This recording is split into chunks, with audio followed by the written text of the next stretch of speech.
Često čujemo da bismo trebali biti ljubazni i stavljati tuđe potrebe iznad vlastitih, ali rijetko čujemo da pretjerana ljubaznost i nesebičnost mogu biti opasne. U svijetu gdje nisu svi spremni uzvratiti ono što dajemo, mnogi velikodušni ljudi shvate da stalno davanje može iscrpiti i financijski i emocionalno. Može li pretjerana ljubaznost ugroziti vašu dobrobit ili sreću? U ovom videu istražit ćemo 10 izazova s kojima se susrećete kada ste previše ljubazni i pružiti 4 strategije kako spriječiti druge da vas iskoriste. Prvi, postavljate nerealna očekivanja od drugih. Stoici su nas naučili prihvatiti stvari takvima kakve jesu i ne ovisiti o drugima da bismo bili sretni. Kada dajemo bez očekivanja previše za uzvrat, izbjegavamo razočaranje i vježbamo emocionalnu odvojenost, što vodi do smirenijeg uma. Ali pretjerano davanje često vodi do očekivanja da će i drugi učiniti isto kad vam bude potrebna pomoć. Nažalost, kada se ljudi naviknu da vi uvijek sve obavljate, mogli bi uzeti vašu pomoć zdravo za gotovo. Na kraju, vaša velika očekivanja o uzajamnosti neće biti ispunjena, ostavljajući vas iscrpljenima, frustriranima i emocionalno iscrpljenima. Drugi ljudi će očekivati stalnu pomoć od vas. Stoici su naglašavali važnost umjerenosti u davanju, jer djelovanje smjerom pomaže u održavanju kontrole nad našim postupcima i mentalnim zdravljem. Ljudi su bića navike i kada im stalno pomažete, oni će to početi očekivati od vas, upadajući u svoje zone udobnosti. Mogli bi izbjeći vlastite odgovornosti jer znaju da ćete vi uskočiti. Ako ne vrednujete sebe, nitko drugi to neće učiniti umjesto vas. Ljudi vam rijetko kažu da prestanete i usmjerite se na sebe.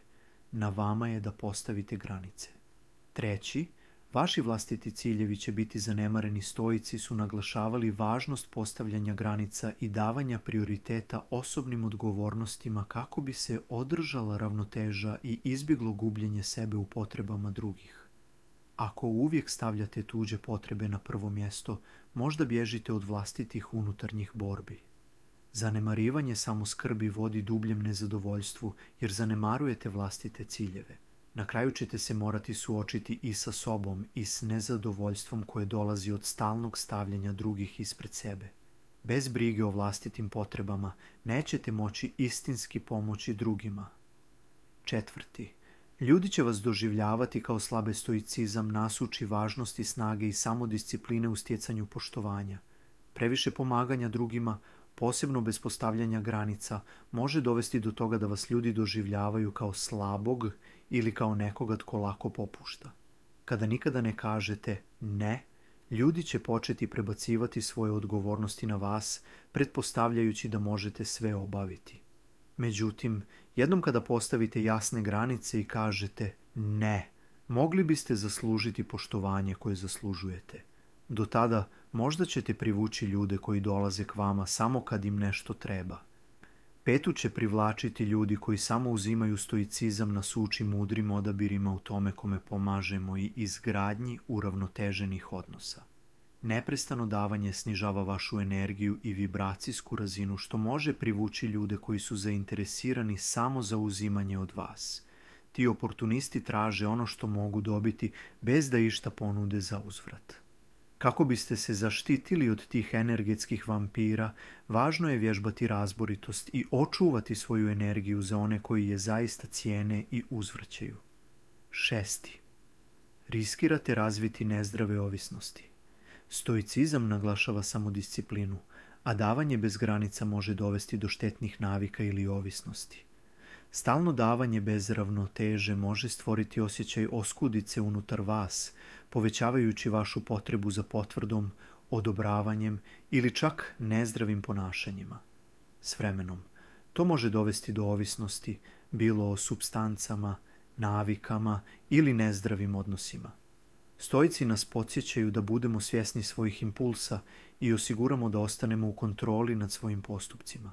Sedma, možete postati emocionalna spužva.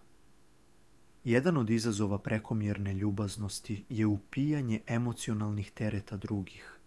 Stoicizam nas uči održavanju emocionalne ravnoteže, ali kada stalno stavljate tuđe potrebe na prvo mjesto, mogli biste na kraju upijati njihove tjeskobe, stresove i negativne emocije.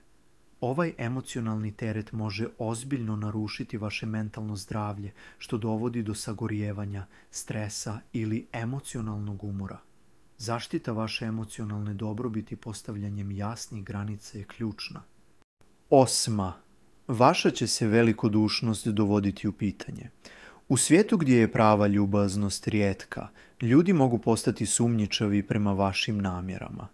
Stoicizam nas uči da živimo kreposno bez obzira na mišljenja drugih, ali prevelika ljubaznost može dovesti do toga da ljudi posumnjaju imate li skrivene motive. Umjesto zahvalnosti, mogli biste se suočiti s nepoverenjem, jer bi ljudi mogli pretpostaviti da vaša velikodušnost dolazi s uvjetima. Iako to ne znači da biste trebali prestati biti ljubazni, to je podsjetnik da pretjerano davanje može biti pogrešno shvaćeno. 9. Riskirate žrtvovanje vlastitih vrijednosti. Još jedan izazov pretjerane ljubaznosti je gubitak dodira s vlastitim vrijednostima i uvjerenjima. Stoicizam naglašava važnost života u skladu s razumom i krepošću. Kada previše dajete i dopuštate drugima da kontroliraju vaše vrijeme, energiju i resurse, mogli biste polako kompromitirati svoje vrijednosti, stavljajući vlastite potrebe i prioritete u drugi plan. Ključno je ostati povezan sa svojim unutarnjim ja i ostati vjeran onome što najviše cijenite. 10. Privlačit ćete manipulatora i oportunista.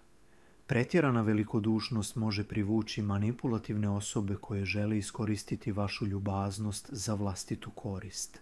Ti ljudi su stručnjaci u iskorištavanju onih koji ne postavljaju granice.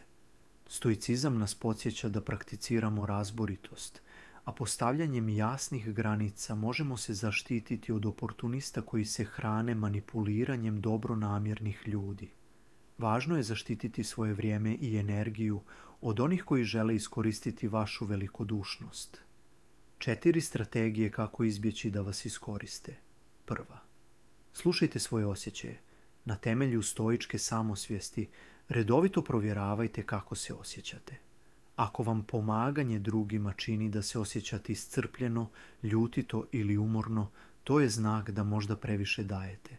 Samosvijest će vam pomoći pronaći ravnotežu i postaviti granice kad je potrebno.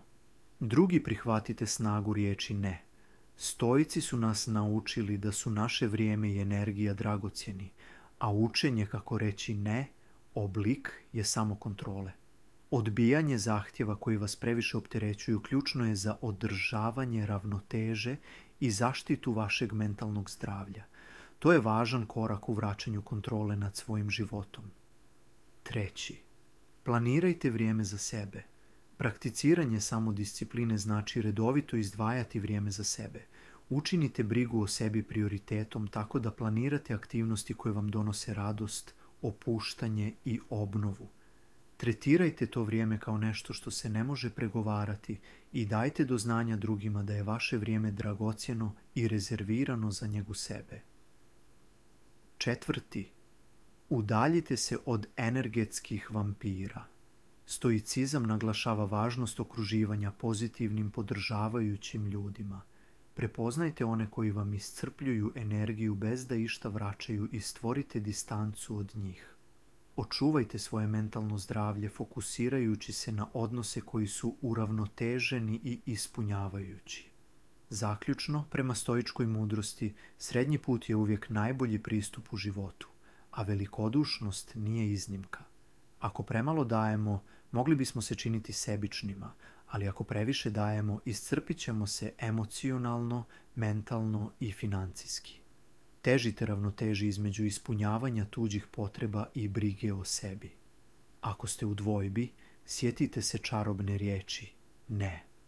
Ako vam je ovaj video bio koristan, lajkajte i razmislite o pretplati za više dnevnih savjeta o stoičkoj mudrosti i osobnom rastu.